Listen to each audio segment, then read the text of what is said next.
ជំរាបសួរបងប្អូនទាំងអស់គ្នាថ្ងៃនេះនាងខ្ញុំរកឃើញកន្លែងទេសចរមួយកន្លែងដែលនៅក្នុងក្រុងប៉ៃលិនគឺមានឈ្មោះថាអាងចេញចក់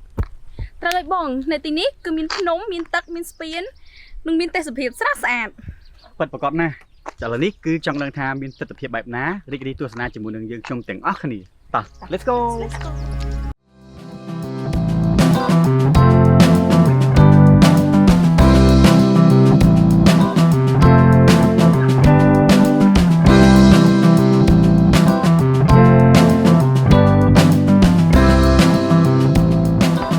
រមណីយដ្ឋានអាងជីចក់គឺជាស្រះមួយក្នុងភូមិមួយ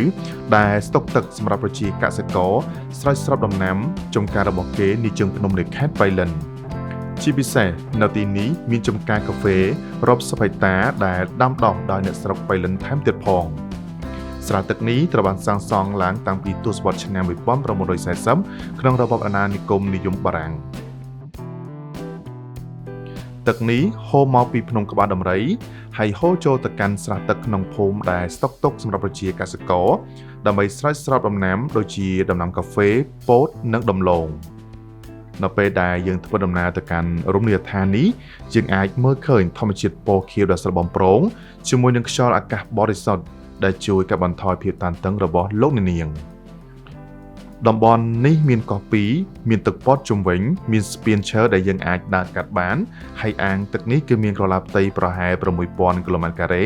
និងមានចម្ងាយប្រមាណ 4.5 គីឡូម៉ែត្រពីក្រុងប៉ៃលិននៅទីនេះគឺមានខ្យល់អាកាសបរិសុទ្ធសម្រាប់បងប្អូនដែលចេញពីធ្វើការថ្ងៃសៅរ៍ថ្ងៃអាទិត្យអីបងប្អូនអាចមកញ៉ាំបាយនៅទីនេះបានគឺយើងមានបឹងសម្រាប់យើងស្ទូចត្រីគឺបងប្អូនអាចខ្ចប់ម្ហូបខ្ចប់បាយមកលំហែនៅទីនេះបានបងប្អូនអើយពិតជាមានខ្យល់អាកាសត្រជាក់មែនទែន